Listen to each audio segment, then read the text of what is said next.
Now, following the mass shooting at the recent mass shooting at a Walmart, another potential and another potential mass shooting. Let me start that again. Now, following the recent mass shooting at a Walmart in Dayton, Ohio, and another potential mass shooting that nearly happened, the shopping giant decided that they would finally do something about it. Well, now that's interesting. Now, what would they do? Would they decide to stop selling guns? Oh, of course not. It's Walmart. No, no, no. What they're actually going to do is they're going to stop advertising for violent video games. Vice is reporting that Walmart employees have received a memo from corporate headquarters asking for the immediate removal of both signing and displays that reference violence. Now, this memo, and it's being shared all over, right, is telling employees to remove your store for any signing or displays that contain violent images or aggressive behavior. Remove from the sales floor or turn off these items immediately.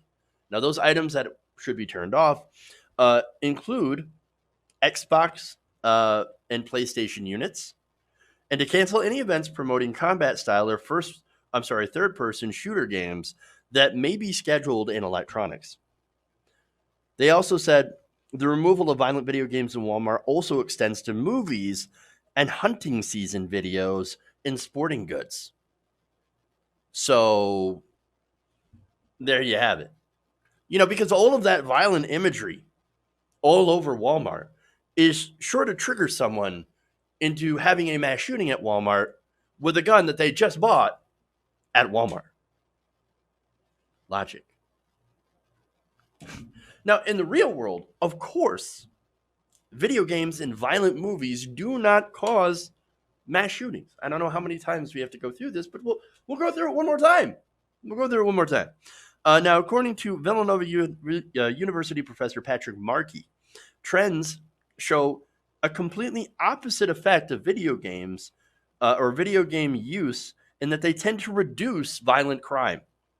So now the argument is, the violent video games, they desensitize people and make people violent. In the real world, according to studies, it actually makes people less violent when they play violent video games. You know why? It's because it's a stress release. I know, right? I know, but there's more. Perpetrators of mass shootings also tend to play fewer violent video games than the average male. So now that's another interesting statistic, right? So yes, do they play video? A lot of people play video games. There's a stat later about 70% of the average American male plays video games. And a lot of those are violent. And yet mass shooters are a very, very small amount of or percentage of the population. And they actually consume fewer violent video games than the rest of the country. And that's crazy. Now, Markey told Yahoo Finance, most scientists do not think violent video games are a cause of mass shootings. Now, the research that examines actual horrific acts of violence like homicides and mass shootings tends to find that, one, people that are mass shooters tend to play violent video games less often than the average person, as I mentioned before. And also when people are simply playing violent video games, like when the sales of Grand Theft Auto spike or Call of Duty, those are two very famous, very violent video games. We see decreases in things, this is Markey still, in things like homicide and things of that sort. Now, one reason they cite is, well, it's because people are at home playing video games instead of going out and committing crimes. Okay, whatever. But school shooters in particular tend to flout the typical stereotype of obsessively playing video games. Because I hear this all the time.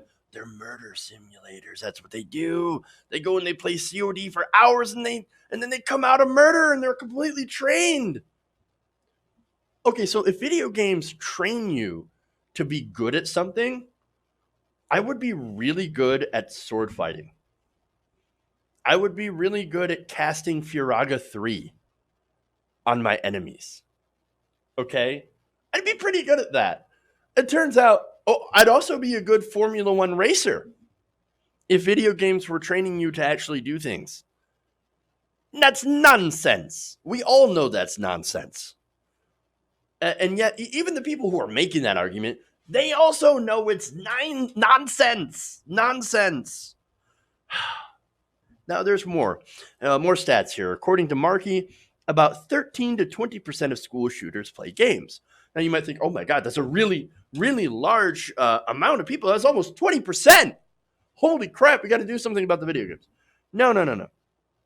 70% of adolescent males play video games. The large majority of people play video games. And the large majority of people are not mass shooters. But of course, none of that matters, of course, to knee-jerk politicians or people funding by the NRA or places that sell guns. Now, one more thing that Markey says. Now, Markey says the difference likely comes down to the fact that school shooters tend to exhibit abnormal social behavior. Yeah, there's usually something wrong with them. In the case of the Dayton shooter, this is somebody who, had kill lists and rape lists drawn up. He was part of some, I forget what kind of core band they call themselves, whatever, right? But this band had violent, misogynistic lyrics. I don't know, maybe that was some sort of outlet for him and kind of told you what he was really about. This person, incredibly abnormal. And you look at some of the other shooters, the incels, for example, the ones who go on violent rampages, right? They have some very abnormal social behavior. But the fact that they can't seem to talk to a woman to save their life. And then go on to think, oh, these women are property, they owe us sex, et cetera, et cetera. And if they're not doing that, then I need to go and kill them. That's super abnormal. Super abnormal, right? So, nonetheless, none of this seems to matter to Walmart. It was like, the video games, we're going to do something about the video games. No, super tone deaf move. You cannot get more of a dumb argument than saying, oh, video games are causing mass shootings. Video games are played all across the world. In nearly every country that is and you know why, right? Well, one, because they're awesome. But you know why there's no link between that, right? So one of the reasons is that modern industrialized countries tend to be, again, the ones that have video games, that have large percentages of people that play video games, tend to be more technologically advanced, right? And tend to be more financially stable, right? So you don't have all these conditions that are more conducive to violence, rampant poverty, social unrest, etc. These are wealthy countries with lots of technology, and they tend to take better care of their people, right? So yes, that does matter. That does matter quite a bit, because then you have, of course, social conditions that are more conducive to peace and prosperity in these wealthier countries and less violence, right? And look, let's be honest, we're living in one of the safest, and I know sometimes it doesn't feel like it, especially here in America when we have more guns than people, but the world itself is experiencing the most peaceful period it ever has.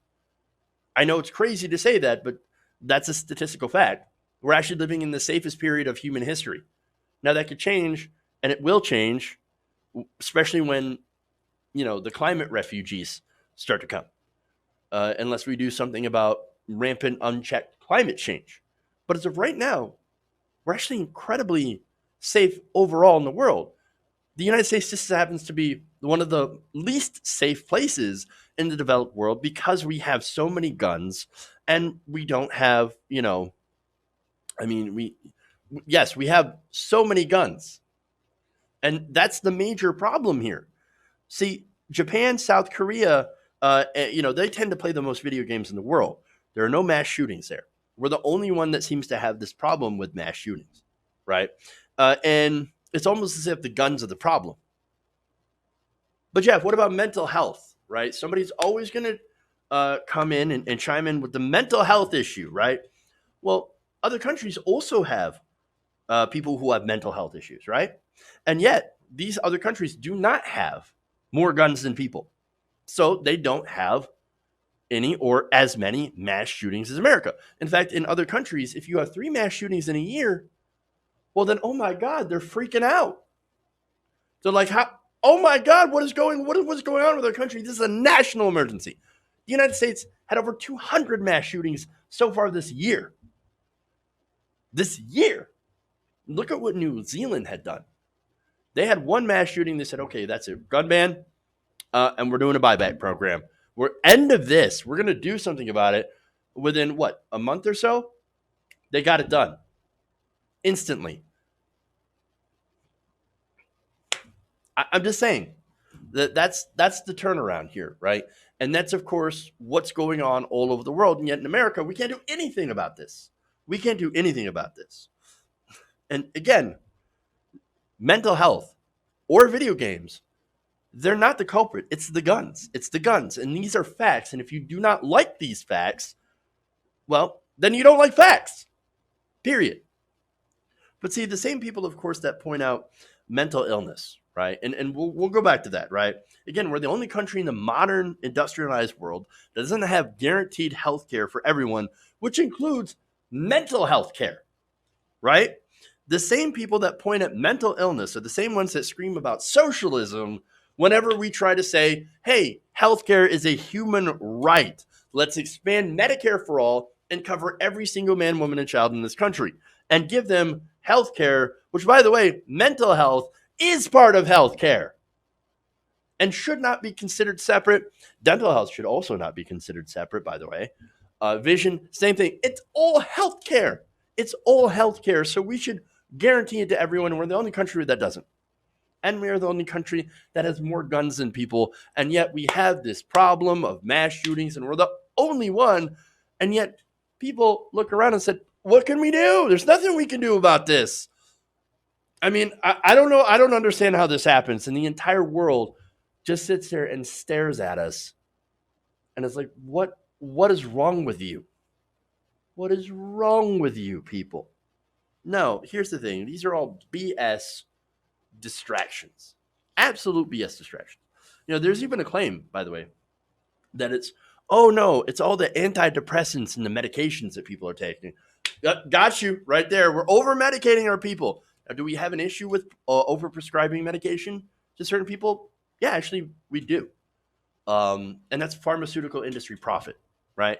So now, let me give you an example that's personal, right? Now, when I was growing up, I was a kid, obviously. I was a bit rambunctious. I had a little bit of energy. I wish I had that energy now. I was, given ADHD medication. That knocked me out. I hate it, right? Okay, that's an example, right? Giving ADHD medication to children who don't need it. Giving people Adderall if they don't need it. Stuff like that's a problem, right? But that does not create violence. There is no link, no scientific link between prescription drugs and mass shootings. And again, there's no connection between mental health and mass shootings or video games and mass shootings.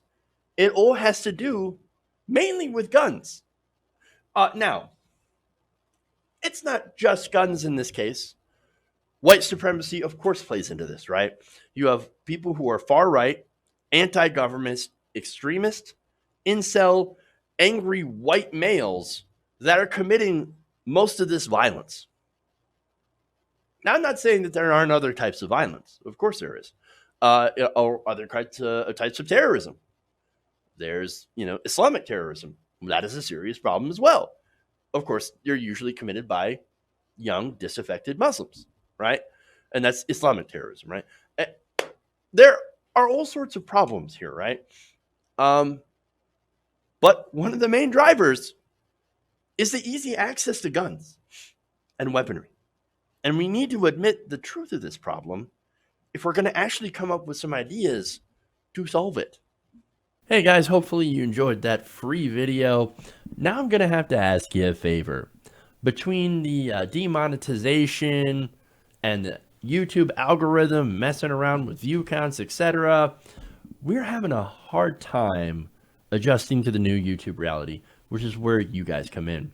See, we have a Patreon, patreon.com/TYTNation, set up to help us rely on you guys, the viewers, instead of big corporate ads. Look, you know the show. You know I'm not in favor of big corporations anyway. So help us transition away from relying on the ad model to pay the bills and sign up to be a patron, patreon.com/TYTNation. That goes a long way to help us keep the lights on. And you guys will know that you're supporting independent progressive media.